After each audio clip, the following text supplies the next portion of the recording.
First of all, I don't know about you, but within the first 10 minutes, I was like, this did it. Like, without remembering. Yeah, we're just gonna start this shit live. That's why I said I'm mad that I liked it. Like, I'm really pissed. He's tidy.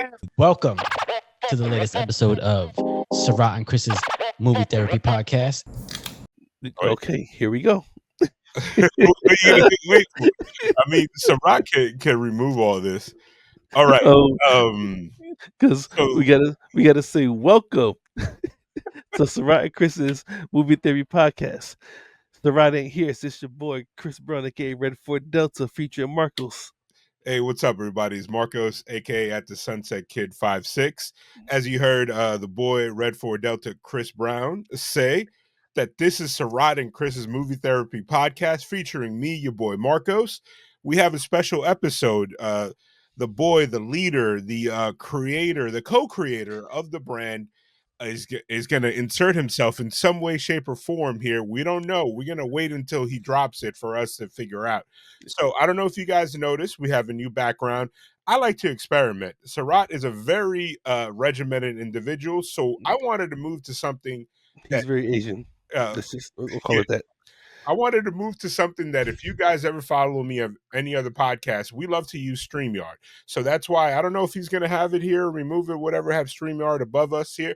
He can crop us out or do whatever he needs to do. But Chris, is your movie and sticking in the spooky season, I guess, because you know the it's more horrifying because it's true. What is the movie that we saw? So, ladies and gentlemen, seeing how it is October, I literally just typed in horror, and a documentary came up. Wait, you typed in horror or horror? Yeah. Well, a little bit of both, because this deals with both of them. Okay. The husband was a whore, and it's a horror story. So what is the name of the movie we watched? American. Hold on, wait. Let me make sure I got it right. American Murder: The Family Next Door on Netflix. Yep, it's a 2020 documentary that, like, when I sat there, I started watching this with the wife, right? Because she loves documentaries and anything that has like real murder mystery. Within like 30 minutes, she's like, we've seen this. And I was like, no, we haven't. This is new. Because it's funny, because before we got on the air, you were like, I thought this was new. No, this is from 2020. And then I was like, no, we didn't. Because, you know, I'm digging in my heels. I'm like, you know what you're talking about. And then sure enough, as soon as the homeboy started talking, and I remember when he started doing the poses and stuff, and he was like, yeah, I'm losing weight and all this. I'm like, okay, I've seen this. So first thoughts. So when you saw this movie, did you think it was going to be a straight documentary, or was going to be one of those documentary style movies, like kind of like a little bit like the movie that we just finished doing a pod on, VHS, Halloween? So you thought it was going to be a found footage, or you fully expected this to be a full documentary? I actually thought it was going to be. I mean, honestly, I don't know the difference between a full documentary and whatever. But I know most documentaries, like a movie that's like that, it makes you think it's a documentary. Like, this is the found footage that we saw, but it was a scripted movie. It's like, it's actually a movie, like kind of like the Blair Witch, where they were like, oh no, this is real. But then it's like, no, that was a whole ass movie. Okay, so no, I did think it was going to be a full documentary, but I thought it would be like people talking to the camera about what they saw. Like, even like, okay, for instance, like the cop talking to the camera, like, when I walked into the house, I saw this. It was none of that. Everything was raw footage, which I actually really, really enjoyed. So did you find it? Halfway through this movie, I'm like, there's a lot of footage. Yeah. Like I felt like they cut out footage that they had about this investigation. Like, this guy was on camera all the time. First of all, I don't know about you, but within the first 10 minutes, I was like, this motherfucker did it. Like, without remembering that I saw this movie, he's like, oh, she's not here? And the kids are not here? Well, I don't know. That's what's so funny, because when I was watching it, I was like, okay, you know what? He looks guilty, but if he plays his cards right, he might get away with it. Nah. If the documentary's out, you know full well the man got caught. Oh, definitely. But here's the deciding factor for me. Mm-hmm. His very first interaction. He gets out the car, runs up to the police, and shakes his hand. Like you're trying to look too innocent. Bro, he had zero emotion. Yeah. I lose stuff like a receipt for a return, and I'm more distraught than this guy. Like if I'm like, hey man, I know I put that receipt somewhere. I just be pissed. This man was like, oh man, I like this is me imitating him. I just wish he'd come back. I just want him to come back. And then the fact he kept saying like, bro, what did you think was gonna happen? Did you like? I felt like this guy didn't clean her text messages. He didn't like it's crazy. Look, I mean, just looking at it, he played it decent, but not good. Like because like I said, he ran up and shook the officer's hand. Yep. And then walked in the house like, oh, her phone's still here. The kids' blankets are gone. Like he was selling it. Like, okay, maybe you might be onto something. Mm-hmm. But when the neighbor was like, something right about him, he ain't never this talkative. Game over, dude. No, but it was like when he kept like this man did not shed a tear. And well, at the time, he didn't think he didn't know where she was, or did I miss that? No. He was like, oh, she's missing. But it's like by the time that interview, when the guy's sitting there, and this is why, you know what? Thank God, and I'm knocking on wood now that I never, hopefully never in a situation where I'm being questioned by the cops like that. The guy was like, hey man, like I looked at those old pictures, man. Look like you lost some weight, dog. And he was like, yeah, just eating right and stuff. And he was like, and then I knew my spider sense would have gone up if I was him. When he was like, because when cats lose weight, they get more ladies, more attention. And then instead of him going like, what are you insinuating? He was like, well, I work out and I was like, wow. See, that was another red flag for me too, because he was like, yeah, I was 260. What do you say? I was 224, 264, something like that. And now I'm down to this. I was like, wait a minute, you're more excited that you lost weight than your versus what's going on right now. So I legit was like, yo, this guy is 100% guilty. The fact that this man, like, if it was me in that situation, but this is I was assuming that the guy was innocent until we got to this part. I would have been like, bro, what are you talking about? Like, what does my weight loss have to do with it? Like my kids and my wife are missing? Like, you know what I mean? Like, I would have been like, bro, like I'd be like, get the fuck out of my face with this bullshit. Like, see, that's what's funny. Let's be real for a second, because Marcos, you're a big dude. I'm a big dude. You know what I'm saying? And we both gone through weight loss situations. Mm-hmm. If you're going through something like this, and we talked about this, you're proud of the weight you've lost. Yeah.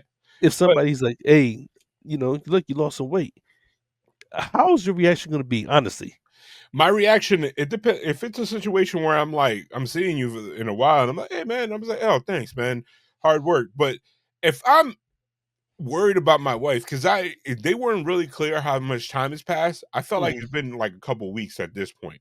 Okay. And the fact that he wasn't checking in with the cops, like there was never any footage of like, hey man, just checking in, day 4, day 3. Like, what's going on? I would have gotten, like, you know what I mean? Like, you ever seen the movie Gone Girl with Ben Affleck? Yes, that movie. Like, he was out there. Like in the beginning of the movie, before you saw the twist of it, he was out there knocking on doors, making phone calls, like, pissing people off. Like, hey man, where the fuck is my wife? Yeah. But this man is on camera, like, yeah, if she's gone, I just want her to return my kids. Like, bro, how are you in one aspect saying you had the perfect marriage, and then now you I think she ran off? Yeah, like, bro, it's not making any sense. See, and that's what I'm saying, because when it came down to like you've been working out, whatever case may be, if and my reaction right now, like, yeah, you've been working out, I might acknowledge it because I'm proud of it. Like, yeah, I've been doing a little something, but I wouldn't feed into it. He was like, "Oh yeah, I've been working out, flex his muscles and everything." You know what I'm saying? But then even the detective was like, when he was like, because when you lose a little bit of weight, he's smiling at him. It's like, dog, why are we smiling right now? Mm. Like you know what I mean, bro? I don't know what it is, but every time we have these documentaries, and there's always these cats that are out like in middle of America Yeah, working somewhere. these jobs. It's always something that is like, dog, like you really stupid, like, Yeah. and it's like, and the simple fact, like, yo, your wife, like I would assume everybody knows your wife, and the fact that what was it, her sister? That was her sister, or was her friend? Her The one that friend, was like her friend came through like a detective. She was like, nah, she yeah. never leaves her pills. Nah, that's her cell phone. Nah, something's wrong. Like Mm. like the Yeah. fact that her friend called the cops. Yeah. I was like, ooh, I was like, bro, you cooked. Look, man. Ladies and gentlemen, we jump around. You know this. Yeah, Like once, if you watch a documentary, you'll know. But once I learned the reason of why, I was like, "You got to be kidding me!" man, it's That's the reason. That's the reason. and sorry, it wasn't even middle America, but it was kind of like It was like South Dakota, Colorado. wasn't it? No, it Okay, was yeah. Colorado, but it's like dumb fuck Colorado. Like, Like South Park is smarter than this. yeah, like, not dumb fuck Colorado. I'm talking about like it was like Hispanics say Carajo land, which is like deep out there, not even a regular city. Like, you know what I mean? Like you could tell they ain't really had nothing to do because the wife, first of all, She lived on social media, yeah, which that was which I thought which I thought was a red flag. yeah. Like I was just like, oh my god. But then her replies to him when she went on vacation at first, Mhm. she like I get it. They were not good for each other because she was like, "The fuck? You act like you ain't miss me." Like Yeah, I yeah. was like, "Yo." And he's like, "Oh, nah, I was just tired." And she's like, "Sure your ass was." It's like, See, "Don't even call you goddamn kids." And I'm like, first of all, you're going to your family's area for 6 weeks. I turned to Lily and I was like, "This is how white people do vacation?" but look, I don't know if you've ever been in a situation like this because I know you've been married before, asset buy and everything Yeah. else. You ever been in a situation where it's like you really, really want the intimacy between you and your partner, Mhm. and they think you're just a horn dog? You know what I'm saying? Mhm. Like, why you always touching me? Well, shit, because I want you. And then when you stop touching them, it's a problem. So I felt like in this situation, Mhm. is it? Well, he's not even touching me. This is whatever case may be. Well, I mean, did you ever shut him down? Mhm. You know what I'm saying? Because now it's a problem that he's not touching you, and the reason why I say this because I got guy friends and men talk everything so that 9 out of 10 men go through this where they want their wife like all But day, every day. let's be honest. Okay, 9 out of 10 men probably experience this, but not 9 out of 10 men go and fucking kill their wife and kids over some stupid shit like that. okay, no, nah, This is a classic example of motherfuckers sticking with their dick and not their head. They're oh, thinking with the definitely, wrong head. Because like this man straight up killed his wife, and then spoiler alert, killed his wife and his kids, and thought everything was gonna be sweet. He was like, yeah. now I could be with my mistress. I'm like, yo, what kind of No, you had it right. The Miss Bitch. like what kind of like Looney Tunes shit is this? Look, man, and I mean they didn't go into details enough about the wife, but even from me watching it, like I'm not a social media person. You Mm, know, we got a whole damn podcast. But if a person's posting their everyday life on social media, to me, you're craving attention. yep. And no matter what I do for you, it's never gonna be enough. Like you want to be validated so bad because you didn't believe in yourself enough. And to me, that could be a turnoff as a dude. Yeah. Like what are you doing? You know what I'm saying?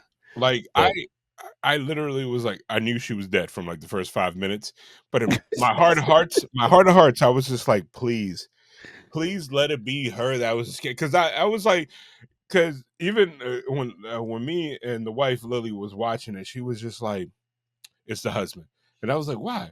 She was like, it's always the husband, and I was like, fuck, you're right, and I was like, please Netflix, please Netflix, like, and nope.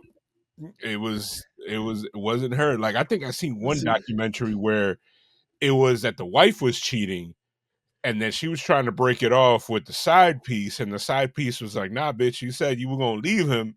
Now I'm gonna kill you." And then it looked like it was the husband, and then it turned out it was this left field motherfucker. But see, okay, this is gonna sound really, really wrong. I don't mind that it was a husband. The reason why is what baffles me. Like, you literally, like, whatever he did, whether he choked her, smothered her with a pillowcase may be, and like, right hand of God, I'm not a perfect person. I done done some shit. You know what I'm saying? I'm gonna leave it at that.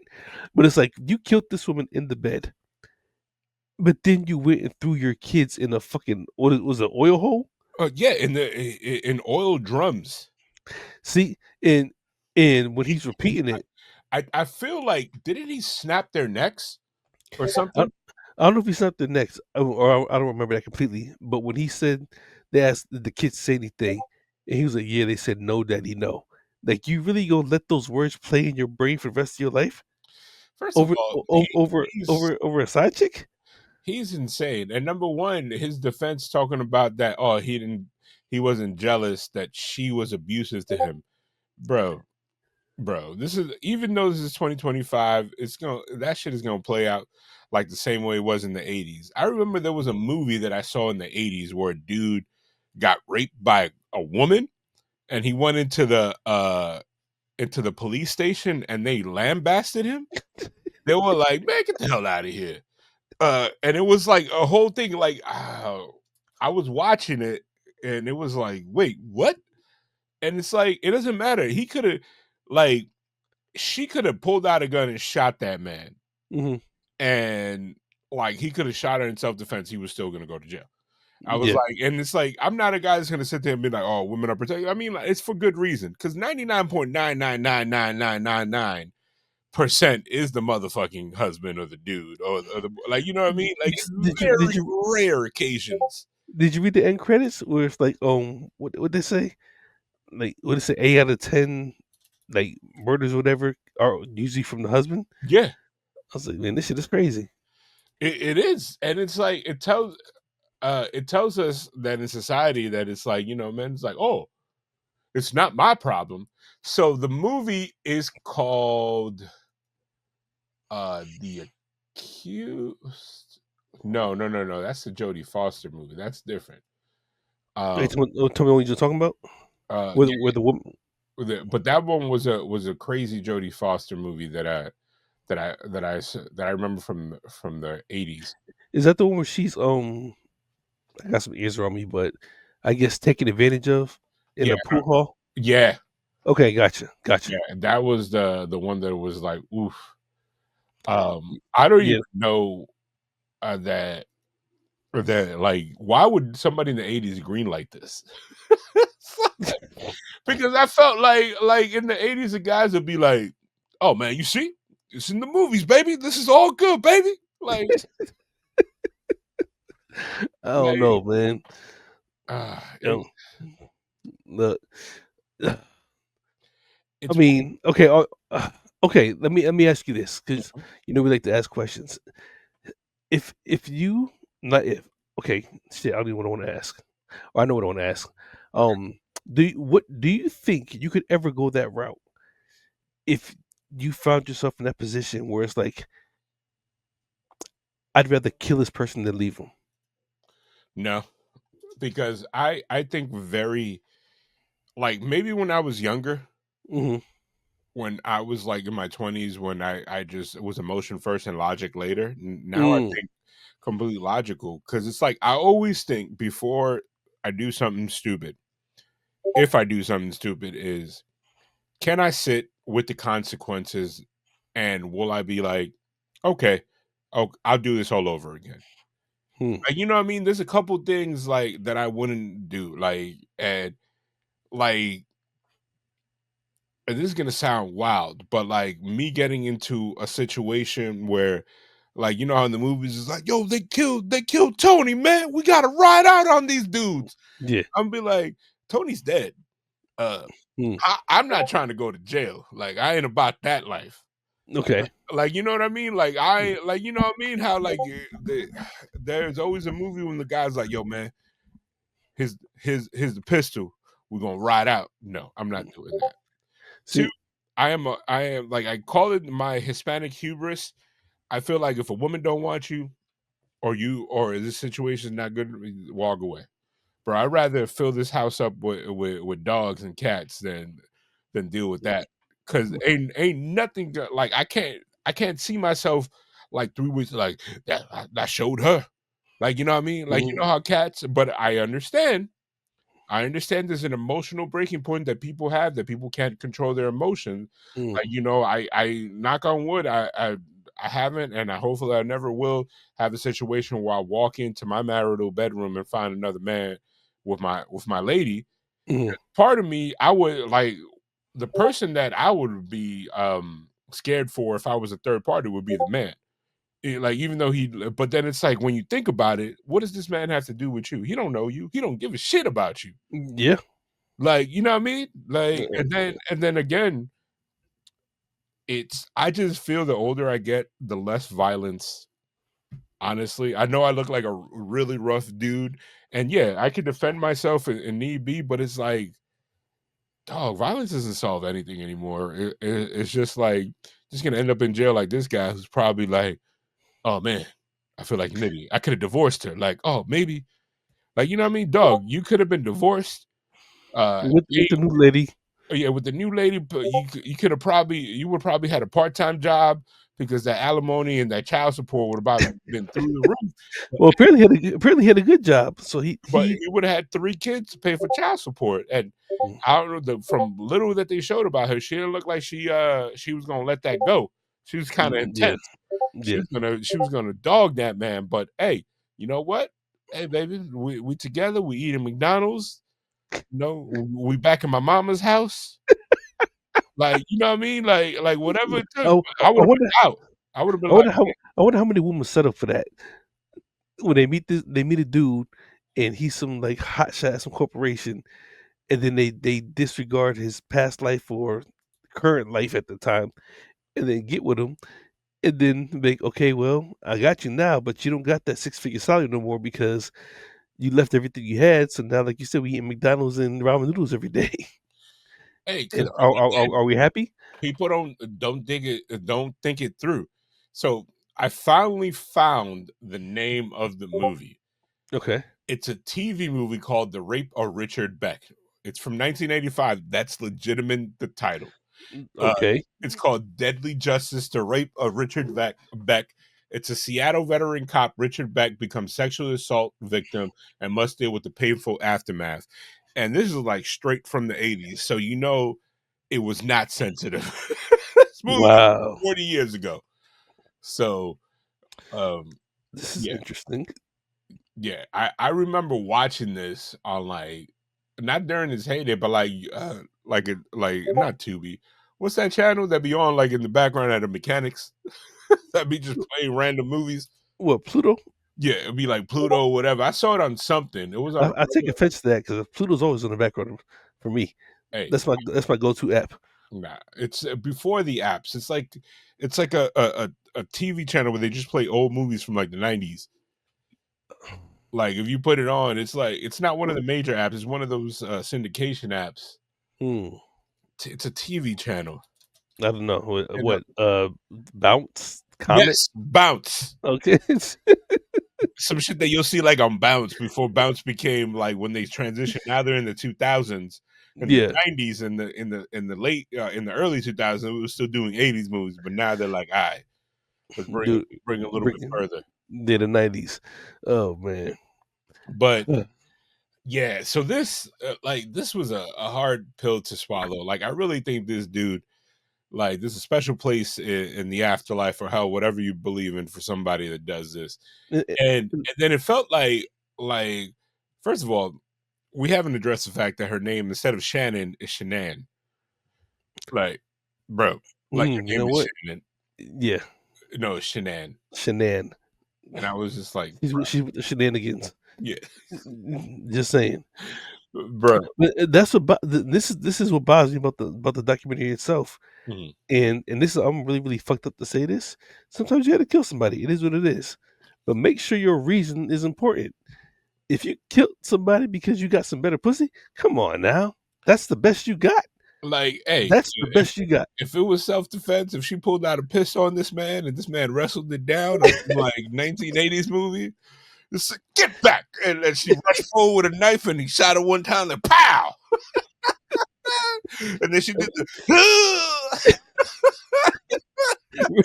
really? And then fell over. Oh man. But the crazy thing is, like, this documentary, like, they started for a second and then they were like, nope. When they were talking about like her social media fame made people think that it was nobody. Like, come on, dog. She wasn't really that famous. Like, no.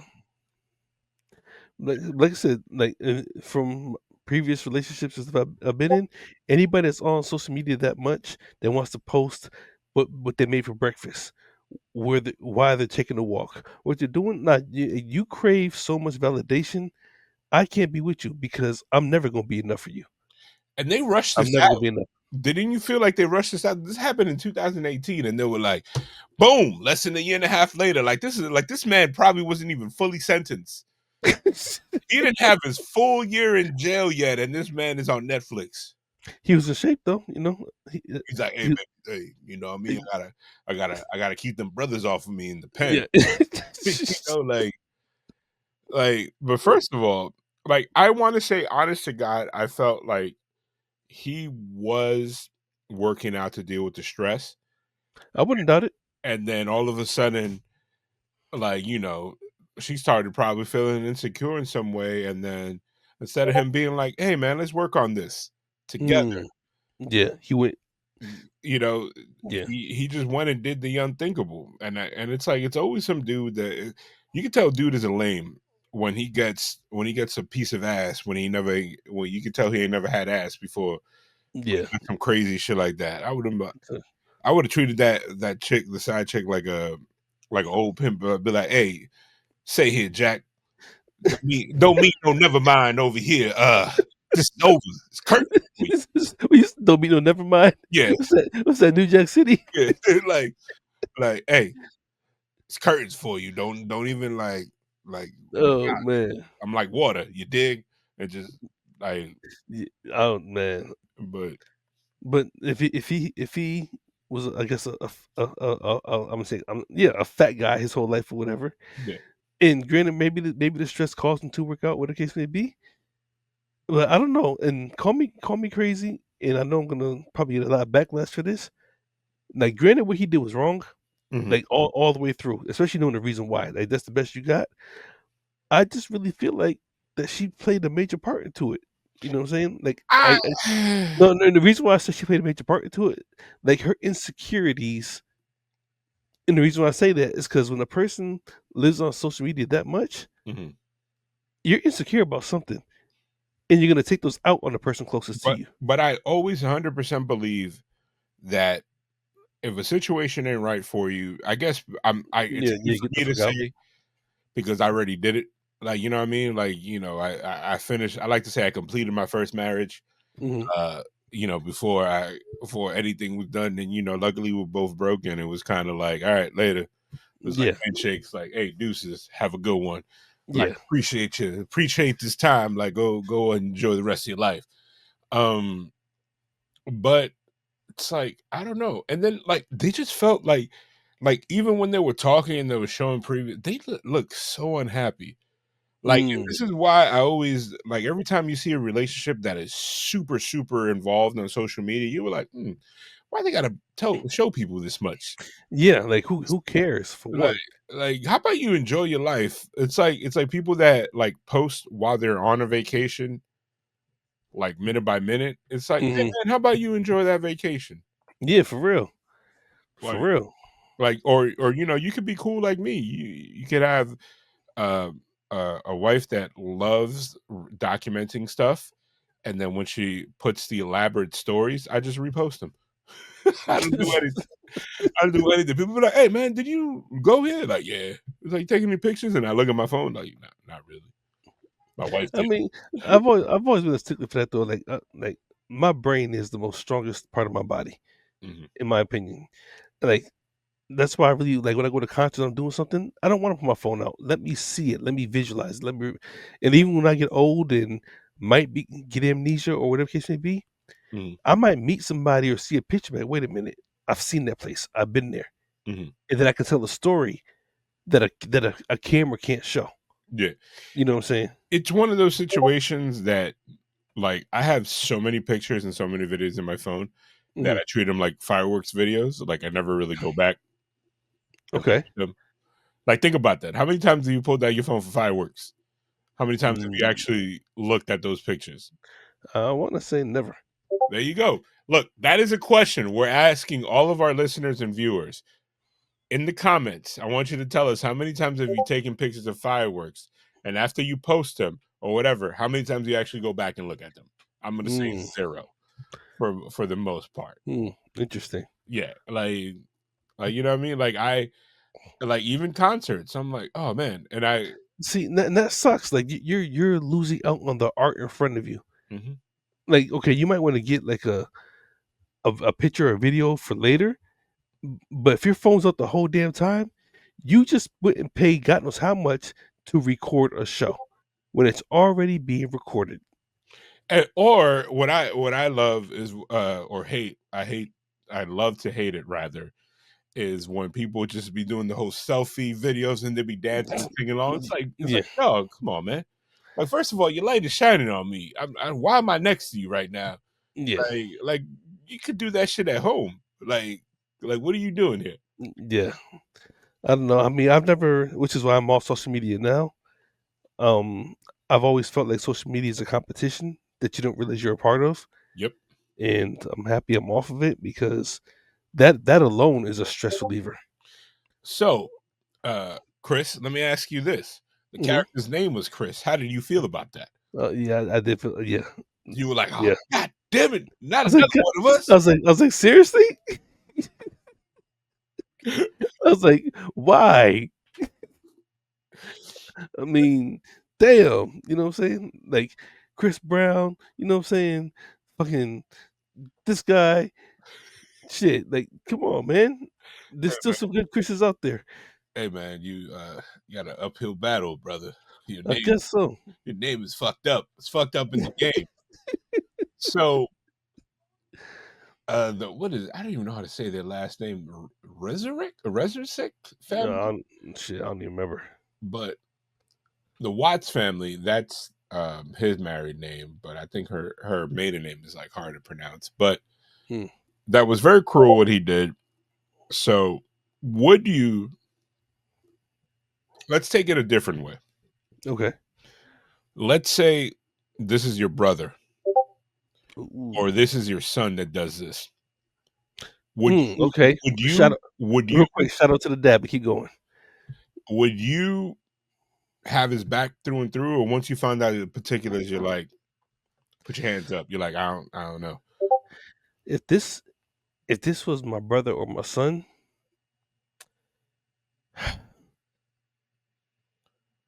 I think I'd have to love him from across the street. And the reason why I say that is because, which is what I keep leaning towards, there's probably more to it, more understanding, but you still did something wrong. Yep. And it's like, I can't help you. Like, you got to deal with the law now. So I got you. I'm gonna be here for you, but I can't stand right beside you because, for one, the law ain't gonna allow me to. Matter of fact, no. For one, you're not allowing me to when you did this. Two, the law ain't gonna allow me to stand beside you. So I love you. I got you, but I gotta love you from across the street because whatever you got coming towards you, I can't do shit about it. And me personally, I probably would have to just keep my distance because it would hurt that much if it was like my brother or my son. You know what I'm saying? Would you have sympathy for the victims, or would you just be like, I can't believe he did this? Or would you be more like, I can't believe this family member is now not going to be in my life anymore because of this? Like, And it doesn't have to either. You could, if you have a different scenario and how you would feel. Oh no, I mean, I put myself in that position. I'd have to just smack the shit out of him. Like, dude, some pussy. Seriously, you'd have been better off going to a strip club and paying for the shit. You know what I'm saying? Yeah, and then like I don't even think the mistress would have stayed with him when they introduced her. Mm-hmm. Like even if she was alive and like she would have been like, I'm good. Like, you know what I mean? Like it wasn't. Yeah. It was like, this is my man. She was like, I don't know. Yeah. I don't know Like, what happened here. Like I yeah. thought he was leaving her. Like the fact that he had to lie to the side piece. Mm-hmm. She ain't the real one. That wasn't real, my dude. Yeah, for real. I Like, mean, like it's insane. But like, I don't have kids, but I do have a sister. And if because they showed her brother and her parents and her brother, I would not know how to like continue as the brother. Like knowing that this man has been a part of your life for what? I felt like it was like 10 years or something like that. it was a while. Yeah, and then it's like I was like it doesn't matter how long but it's like this is like at this point you accepted this person as your family. Mm-hmm. And now this person does this horrific thing, and then your family's at a loss, your parents has a loss. Like it's insane. Like he broke two families at the same time. Three, honestly. His family, his nuclear family, his wife's nuclear family. Yeah. Like and it's all for something like literally he could have been like, hey man, hey, just do like in what's that movie with Eddie Murphy? What is it called? The Harlem Nights. Like the cop, he's like, hey, I ain't coming. I ain't come home no more. Take it easy. Take it easy, and then just hang up. Like he could have just done that. That's one of the best scenes I've seen in the movie ever. And like just turn off your phone, dog. Like, yeah. You know, people would have been upset, but then you know all that shit blows over. This ain't never gonna blow over. I mean, shit. I ain't gonna say I'm guilty of that, but you know, my story ain't far off. Like, ain't none of that is gonna blow over. Like, you know what I mean? Like, you can't come out of jail. Like, I don't even know how many years they gave him. It was triple homicide, dog. When Cole, like, he ain't never getting out. And that's about you the most. I mean, like your kids. Yeah, like I don't know if I could live with a lot of things. I could live with a lot of shit that I've done, a lot of shit that I've seen get done. Mm-hmm. But I don't know if I'd be able to sit there and let my child's words play in my head, "No, daddy, no," before I kill him. Yeah, that's insane. That's that's how you can tell he was number one, either a super evil person, or number two was mentally disturbed. One of the two. Yeah, and I'm leaning towards him being an evil person because he was calm. Mm-hmm. Like, you know what I mean? Like he was chill. Like even when he retold it.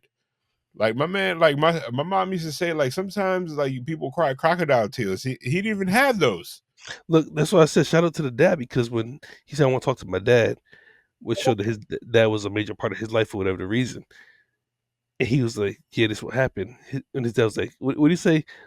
Oh Lord, have mercy," or something like that. Yeah. And he just rubbed his back like, "Okay, whatever." But damn, son, for real? Like his dad, like honestly, like man, like if he's from Colorado, well, no, he's not. No, yeah, he is. He is. Her parents are not. Mm-hmm. You would have like choked him. Like, you know what I mean? If his dad could go back in time and knew his son was gonna do this, he would have. It's crazy. Taking that kid out back and put one. But see, that's why it's funny, because I feel like a black dad would have been seriously would have probably went ape shit stupid, cussed him out. Mm-hmm. I feel like a Spanish dad would have punched him in his face. Yeah, I wouldn't like if that was my kid. I would not want to talk to him. I'd be like, that's not my son. They'd be like, for real, Dad? I'd be like, yeah. The minute you did that, you lost all privileges, my dude. Man, like insane. So we can talk about this all day, but we gotta leave room for your boy to edit himself in some way somehow. Yeah. And I just want to put it out there, Sarat, you ain't shit, but we love you. But Chris, what are your final thoughts on this? Like I said, I do like the fact that it was a documentary that showed all raw footage. From my memory, I can't think I've seen one interview talking about the documentary. Mm-hmm. Everything was police cams and neighbor cams and Mm-hmm. you know, like news cams. Nothing was what's post situation. Yep. Like they used footage straight from what was going on. So yeah, there was nobody in the chair. Like, so yeah, this is where it happened. Like, you know what I mean? Mhm. Like, it was just straight footage. Like, Yeah. I mean, I don't think they even had time to do that because this happened so like it was like fresh in their mind. I'm surprised that they got this green light by the families. Yeah. Like, I don't know the particulars of that, like when it comes to a true crime like this, but I felt like the ink was barely dry on his sentencing, and this man, this shit was rushed out. But then again, it was a pandemic, so who knows? They probably were like, "Listen, we need to churn out content, so we don't care. What can we do here?" That's what it was. Pandemic. He went and got some COVID pussy and fell into the trap. Game over. Shit. But yeah, I do appreciate the fact that it was a documentary that was like, in my opinion, a real documentary. Mm-hmm. But yeah, the story it's just really, really fucked up. Yeah. Like, yeah. How about you? I thought this was a well-rounded documentary. I felt like the name sensationalized it. The American Murder, The Family Next Door. Yeah. Like, but this was just a shit story that happened to shit people. That just everybody else came out for the worst. But then it's typical for these things. Like, there's victims, and then just like I've never watched a documentary about a murder when it's like, you know what, that makes sense. I understand. Like, the math is math in there. It's always like, man, one small choice could have changed this entire situation. Yeah. Like, you know what I mean? He could have been like, you know, on the way to work, like, or when she was on vacation, like, hey, I don't know how to say this. If you scared of her, send her an email, send her a text, like, because he tried to say that she was physically abusive. You're like, listen, I can't do this no more. Please stay where you're at. I'm a have a lawyer contact you, because he could have done that. Yeah. But nope. He chose to kill her in their bedroom, kill his kids, which is insane. Yeah. But this has been another episode of the Surratt and Chris's Movie Therapy Podcast featuring me, Marcos. Don't forget to like and subscribe. Indeed. Don't forget to follow us on all the socials, and just keep bearing with us as we keep expanding this brand. Yeah. And you got anything to say for Surratt as he receives this? Surratt's on vacation right now, picking rice in the fields. So yeah, just enjoy. He's getting in touch with his roots. I ain't mad at him. So, you know. Yeah. All right. Well, bring me a bag, homie. We'll see you next time, yo. Later. Peace, yo. What's up, y'all? It's your boy Surratt, aka Makazi. I'm out here in Perth because, you know, I'm one of the us three who's actually got a good job and I got shit to take care of. But anyways, all right, so the movie this week, American Murder, A Family Next Door, something like that. Listen, there is a special place in hell for guys like Chris Watts. Like, oh man, watching that documentary, I was just like, I can't believe there's people out there who feel like, you know, their last resort, not even their last resort, their first option is to kill their wife and kids. Like, what the fuck? I mean, when they talk about his kid's last words, when she says, "Daddy, no," like, come on. Like, I don't know. Watching documentaries like this, you know, you tend to look back and wonder how fucked up humans can be, you know, and how idiotic they can be if they feel like that's their only option, that's their only way out. Like, come on, man, just walk away, just move 5 miles away, don't turn on your phone, you can start a whole new life. They used to do that in the 70s. Ask Chris. But anyways, like, it's just, I don't know, I can't fathom what it would take for a person to be driven to that point in their life. You know, I'm not a saint. and there's always two sides of the story. I'm not a victim blamer, but the wife was a bit of a bitch. You know what I'm saying? But you know that does, you don't do that. You don't going that far for what? Some stanky pussy? No. Come on, just be like Chris. Go get a job on the road. You can have all the stinky pussy you want. Just leave. See, this is what y'all get for talking shit. You know, y'all like it. There was so many times while I was editing this episode, I was like, "Ooh, I could have put a joke in there. Ooh, I could have put a joke in there." Y'all not witty. Y'all not witty. Anyways, if you're into documentaries, this movie is actually, the way it's put together, it uses a lot of like body cam footage and a lot of first person footage, so there's not a lot of interviews, you know. And it's crazy because like it feels like you're really seeing the whole story develop as it's going on. And that's a really cool way of like approaching a documentary, you know. Sometimes if you do interviews that are like post interviews after the things have happened, the comments can kind of sway your opinion on it. But watching it develop, like, I'll agree with Marcos. 10 minutes in, I was like, "Yo, this motherfucker's guilty." But it was when they talked about the kids, I was just like, "Motherfucker, like, god damn, why? He's got to deal with that. Chris Watts has to deal with that question for the rest of his life. Why? Why did he do that to his kids? Two little girls, beautiful little girls who, you know, aren't going to get a chance at life because your ass, you know, was sprung." I don't get it. Anyways, yeah, it's on Netflix. So if you are interested and you are into documentaries, definitely give it a check out. But it might like make you lose a little bit of faith in humanity. So, you know, go watch Sing after and bring your spirits up. Anyways, yeah, it's your boy Sarat, aka Makazi, Chris Marcos. Just watch when I come back next week. Got something for y'all. I'm a warrior.